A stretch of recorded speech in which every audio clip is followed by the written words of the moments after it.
Hi folks, Ross here at the Frothy Bike Co. We're reviewing the Wisper Wayfarer H7 rear hub drive. This is a city version, so it's got slick tyres on the front. Price point for this particular model with a large battery is £2,499 in the UK. Optional smaller battery is £500 cheaper, so just on the £2,000 mark UK price. Weight for this one here with large battery, 25.5 kilograms. I will put weights in the description below. The smaller battery, so say this is 700, smaller battery is a 450 watt hour one. You'll save 1.5 kilograms with that. It's not an awful lot of saving, but you do save more in money, save £500 difference with that. Like I say, rear hub drive with this one, you've got 8 gears on the back, run by a Shimano Altus shift rear mech. It's not a Shimano cassette, although it looks like it. It's a kind of copy version. Not the end of the world. I think it's perfectly well machined and it will last. This is a free hub design, not a free wheel. So this whole block comes off and the ratchet mechanism is attached to the cogs. It's a simpler design, a slightly heavier design, but it's much simpler to attach to these types of motors. It's a zinc coated chain that's on it from KMC. It's a long lasting chain, should last a good few thousand miles. Bottom bracket is a proper square taper screw into the frame bottom bracket, so fairly bomb proof and really cheap to replace. You can pick them up for like sub £10. You can get a basic one. You can get a really good one of these for £30. Alloy cranks, and these are the pedals that are supplied with it. So these are alloy cast body pedals with a kind of chrome axle going through. Open bearings as well, so a little bit rough, but again they will last you a good bit of time. This is a solid aluminium guard, so it's not just going to flop and fall off the bike. Nothing's really plastic on this, so it's solid alloy mud guards on it as well, with a solid brace straight on the fork. There's no plastic clips involved, and same on the rear, no plastic clips, everything is bolted together. The rear mud guard acts as a brace for the rear rack as well, with a nice piece of wood to finish it off. This may deteriorate over time, but it's not a structural part of it, it just makes it look nice and pretty. And it's a solid brace straight onto the frame there, so you can put a fair bit of weight on that. I wouldn't quite say a human body on top of it, but you can put a fair bit of weight on it, no issues. It is oversized clips, so if you're putting luggage onto this, you'll need oversized clips to clamp onto this. It's not the thin braces that you normally have with rear racks. Hydraulic brakes, so this is running Tektro style, I say Tektro style, which is ripped from Shimano, so it's a mineral oil lever. Fairly straightforward, nice big long lever, and it's got a good kind of solid bite on it. Single caliper pistons down here with a basic Shimano pad style in there. So it's a 180mm rotor on the front and a 160mm rotor on the back. Not that you'll need much more braking power of this, but if you do, I would just upgrade the rotors. The brake pads and the lever system are good enough, just the rotors. If you see any of my other videos, I just talk about the rotors. Make the rotors better, it works, everything works better along the lines. LED lights supplied with this standard, so it's not an optional extra, it just comes as standard, fitted in the front here. Small reflector and an LED. The LED reflects back onto a reflective surface that projects it out. And on the back here, this is mostly a reflective surface. Reflector is standard, and then it's got a small LED in the back there. Fairly bright for what the size they are and what they put out. The switch on and off is nice and simple to use, so off, on, it's got a blue highlighted saying it's on, and then we've got our on button up the top. It's an orange button off the top here, so I'll flick that, we should come alive. Sorry, flick it for 3 seconds. There we go, that's us up and running. Bit awkward up in the jig here, but we've got our modes that we can cycle through, up through the modes, up into boost. We've got our throttle here as well, which just starts us off. It won't take us too fast. I think it's like 4 mile an hour, sub 4 mile an hour, just to kind of start you off. It won't take you up to, it's a British model, so 15.5 mile an hour. The motor will cut out, but this is just to kind of start you off, and not much faster.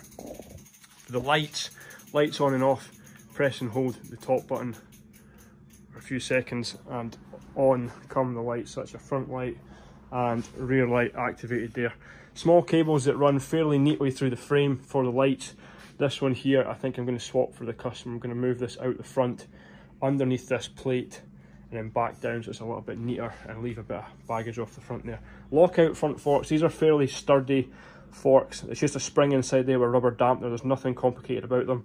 There's no oil bath inside these. This is literally a rod that goes down inside here, and as the rod turns, it's like a key in a lock, and it just jams and it won't allow the fork to move and then open back up.